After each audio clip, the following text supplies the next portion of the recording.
दोस्तों, दूसरे चरण के मतदान से पहले प्रधानमंत्री रैली में ऐसी कौन सी बात बोल गए जिसका जमीन पर मतलब कोई आधार नहीं है।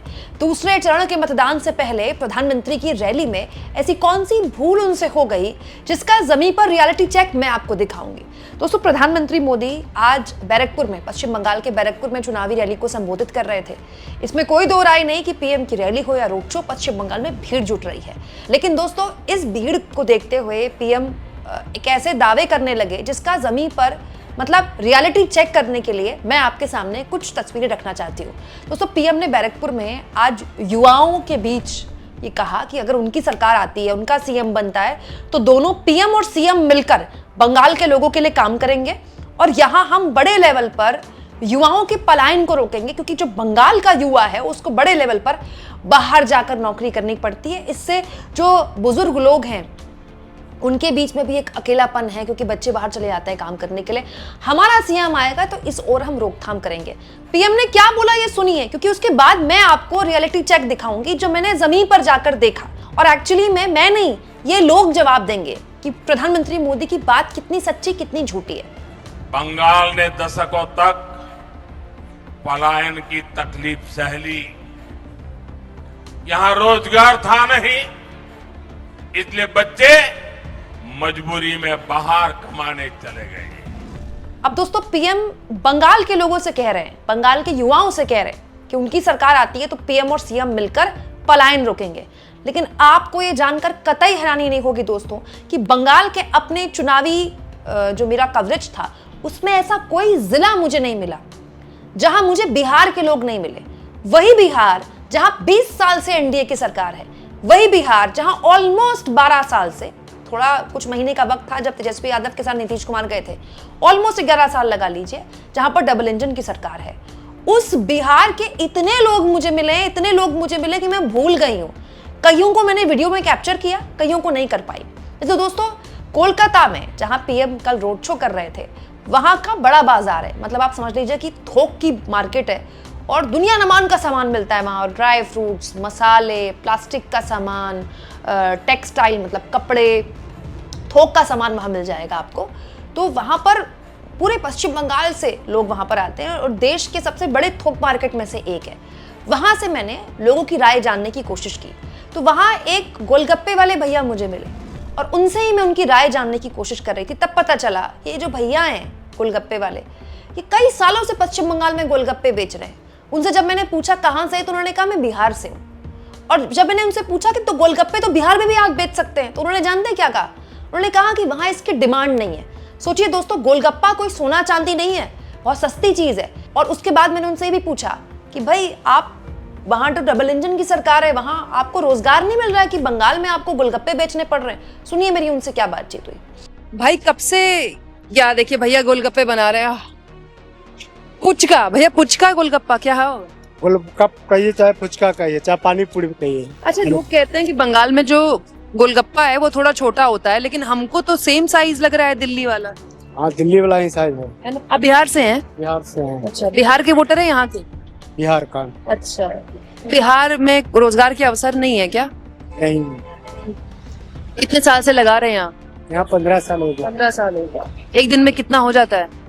हो जाता है, देखिए अभी 40 रुपया बेचा 4 घंटा बैठ के। अरे बाप, जो हो जाता है 500, 700, 1000, 1200 बिकता है। बढ़िया है, तो वैसे बहुत बुरा नहीं है। एक दिन में 1200 बढ़िया है। उसमें पूंजी भी तो है मैडम। हाँ, ये भी बात सही है, लागत भी।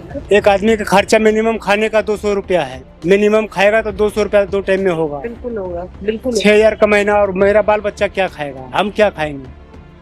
तो फिर आप अपने घर से इतने दूर क्यों हैं? मतलब बिहार में घर पे ये चीज इतना नहीं बिकता है, इसलिए यहाँ पे है। बहुत दिन से, बचपन से रह गए यहाँ पे, 2003 से यहाँ पे है।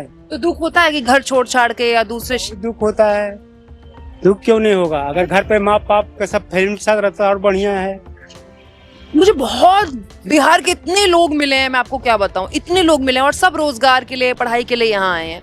मतलब वहाँ पर बताइए डबल इंजन की सरकार है और फिर भी वहाँ ऐसी चीजें हैं। बताइए, अभी कुछ नहीं हुआ, कोई भी सरकार कुछ नहीं बदलाव किया है, सब ऐसे चल रहा है। थैंक यू सो मच, आपने हमसे बात की। दोस्तों, इसके अलावा एक और महिला मुझे टकराई थी। यहाँ भी पीएम ने रैली की है, कृष्णा नगर। कृष्णानगर दक्षिण में एक विधानसभा क्षेत्र है, बहुत इंपॉर्टेंट विधानसभा क्षेत्र है, टीएमसी के खाते में ये सीट है अभी फिलहाल। बीजेपी यहाँ पर किसी भी सूरत में इस सीट को छीनने की कोशिश करेगी टीएमसी से। यहाँ एक महिला मुझे मिली जो झालमुड़ी की दुकान चला रही थी। वो महिला पिछले 20 साल से बंगाल में झालमुड़ी बेच रही है। जब मैंने इनसे पूछा कि आप बंगाल में झालमुड़ी बेच रही हैं, बिहार में नहीं बेच रही हैं, तो उन्होंने क्या कहा जानते हैं? बिहार में झालमुड़ी इतना नहीं खाया जाता है, बंगाल में खाया जाता है, इसलिए हम बंगाल में बेच। और तो और दोस्तों, मोदी जी जिस झालमुड़ी वाले के पास गए थे ना, वो भी बिहार का था, याद है ना आपको? इनफैक्ट मुझे कोलकाता के कॉलेज स्ट्रीट जो है, जहां पर इंडियन कॉफी हाउस है, बहुत ही मशहूर स्ट्रीट है, वहां भी एक झालमुड़ी वाले भैया मिले, वो भी बिहार से थे। मतलब कोलकाता में इतने झालमुड़ी वाले मुझे मिले हैं बिहार से, इतने स्टूडेंट्स मुझे मिले हैं बिहार के जो पश्चिम बंगाल में पढ़ने आए हैं, और इतने लोग मिले हैं जो बिहार के हैं, जो रोजगार के अवसर तलाशने के लिए वहां पर आए। इसका मतलब ये नहीं है कि बंगाल आना पाप है या बिहार का आदमी कहीं नहीं जा सकता। भाई बिहार का आदमी तो दुनिया भर में जा रहा है। बिहार के लोग इतने मतलब टैलेंटेड होते हैं, इतने ज़्यादा IPS IAS बिहार से बनते हैं। बट पॉइंट ये है कि प्रधानमंत्री जिस बंगाल के युवा से कह रहे हैं कि वो पलायन रोकेंगे, वो अपने बिहार में जहाँ डबल इंजन की सरकार है, जहाँ बड़े लेवल पर मतलब इतने लंबे टाइम से वहाँ NDA की सरकार है, वहाँ का पलायन क्यों नहीं रोक पाते? तो प्रधानमंत्री क्या नहीं जानते कि छठ महापर्व में कैसे ट्रेन भर भर के लोग आते हैं? वो कौन लोग हैं? बहुतायत लोग जो दक्षिण भारत में श्रमिक हैं, वो कौन लोग हैं? पंजाब के किसानों के यहाँ, बड़े बड़े किसानों के, जमींदारों के यहाँ, जिनकी बहुत ज़्यादा ज़मीनें हैं, उनके खेतों में कौन काम करता है? क्या वो यूपी बिहार के लोग नहीं हैं? क्या प्रधानमंत्री नहीं जानते हैं कि अभी बिहार का चुनाव हुआ था तो कैसे ट्रेन भर भर के लोग आ रहे थे?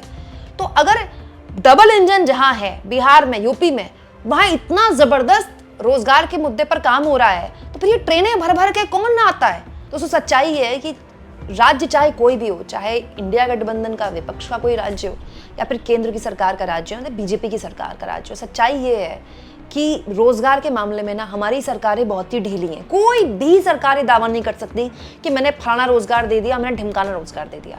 हाँ, मैं भी मानती हूँ कि सरकार का काम हर आदमी को नौकरी देना नहीं है, लेकिन सरकार का काम नौकरी के अवसर पैदा करना तो है। सरकार का काम सरकारी भर्तियां तो वक्त पे करने का है। ये बात बिल्कुल सही है कि पश्चिम बंगाल में सरकारी नौकरियों में भर्तियां ना निकलना या फिर वहां घोटालेबाजी होना एक बहुत बड़ा मुद्दा है। लेकिन आप बताइए किस राज्य में टाइम पे भर्तियां हो रही हैं? किस राज्य में पेपर लीक नहीं हो रहा है? गुजरात तक में पेपर लीक हो रहा है। और पलायन किस राज्य की समस्या नहीं है? मैं खुद पहाड़ से आती हूँ दोस्तों, मैं उत्तराखंड से हूँ। क्यों मुझे उत्तराखंड छोड़कर दिल्ली में रहना पड़ रहा है? क्यों मुझे पढ़ाई के लिए उत्तराखंड छोड़कर दिल्ली में आना पड़ा? क्यों मैं करीब 19 साल से दिल्ली NCR में रहती हूँ? क्या मुझे घर छोड़कर आना अच्छा लगता है?